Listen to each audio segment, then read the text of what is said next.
नमस्कार और जय श्री कृष्ण। श्रीमद् भगवत गीता के पहले अध्याय को यानी अर्जुन विषाद योग को हम हर रोज एक एक श्लोक के द्वारा समझने की कोशिश करते हैं। आज हम उसके 8वें श्लोक को समझने की कोशिश करते हैं।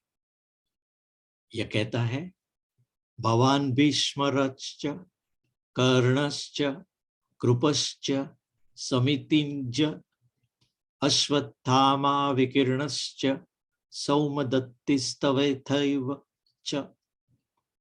8वां श्लोक का अर्थ है, दुर्योधन द्रोणाचार्य को अपने पक्ष के योद्धाओं की गिनती करवाते हुए कहते हैं कि हमारे पक्ष में आप यानी द्रोणाचार्य और पितामह भीष्म तथा कर्ण और संग्राम विजयी कृपाचार्य है तथा अश्वत्थामा, विकीर्ण और सोमदत्त का पुत्र भूरिश्रवा भी सहयोग कर रहा है। इस श्लोक का व्यापक अर्थ और परिप्रेक्ष्य समझते हैं। दुर्योधन अपने पक्ष के वीर योद्धाओं के स्मरण करते गुरु द्रोणाचार्य को उनके नाम व गुणों की गिनती करवाते हैं। सबसे पहले उन्हें खुद गुरुवर्य के गुण ज्ञात होते हैं। आखिर वही तो है जिन्होंने अपना पूरा ज्ञान इन्हीं राजकुमारों को संपूर्ण निष्ठा से दिया था। राजकुमारों के बाल्यकाल से ही वे उन्हें विभिन्न विद्याओं से अवगत व प्रशिक्षित करते आए थे और पितामह भीष्म उनकी बहादुरी के आधार पर ही तो हस्तिनापुर आर्यावर्त का सबसे समर्थ और शक्तिशाली राज्य 3 पीढ़ियों से रहा है। पितामह ही है जो हस्तिनापुर के सेनापति के रूप में हमेशा विजयश्री के रथ को ध्वज पर विराजमान रखते हैं। उनके रहते तो युद्ध में चिंता का कोई कारण उपस्थित ही नहीं हो सकता। उपरांत पितामह ने अपना जीवन हस्तिनापुर की राजगद्दी के रक्षण हेतु समर्पित किया हुआ है, तो हर काल में हर हाल में दुर्योधन को अपनी जीत निश्चित ही दिखती है। एक और योद्धा है महावीर कर्ण। यह महाबलवान है, उसके पास कुछ अमोघ शस्त्र है और वह दुर्योधन का परम मित्र है। इतना ही नहीं, अपनी दिव्य शक्तियों के साथ वह मित्र को संपूर्ण समर्पित है। उसके बाद है कुलगुरु कृपाचार्य। वे हस्तिनापुर के महाराजा शांतनु के द्वारा राजमहल में लाए गए थे। महान धनुर्धन एवं पराक्रमी वीर थे। उन पर भी दुर्योधन को पूर्ण विश्वास था कि वे युद्ध को जिताने में कोई कसर नहीं छोड़ेंगे।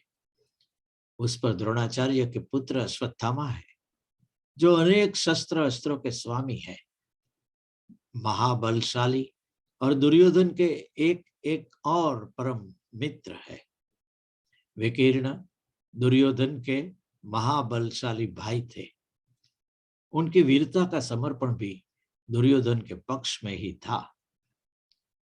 यह बात अलग है कि वे सत्य और धर्म को ज्यादा महत्व देते थे और पांडवों को हो रहे इस अन्याय का विरोध भी करते थे।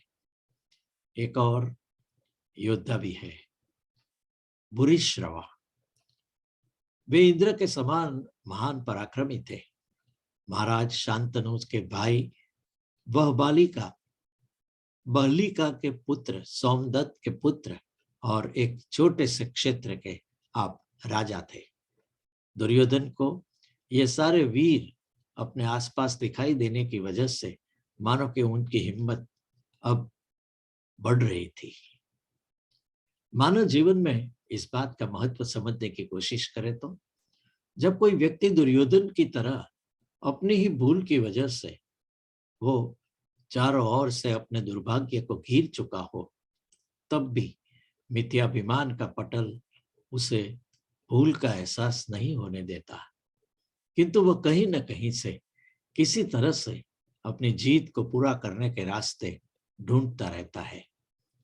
तब वह हर संभव कोशिश से अपने मन को बनाता रहता है कि अंत में उसी की बात सच होगी, सफलता उसे ही मिलेगी। पर वास्तव में होता यह है कि भले ही उनके साथ देने वाले लोग उनके अपने हो, बल और बुद्धि में कितने भी महान हो, अंततः अधर्म का साथ देने की वजह से उनकी शक्तियां और वीरत्व दोनों ही हार के प्राप्त होते हैं।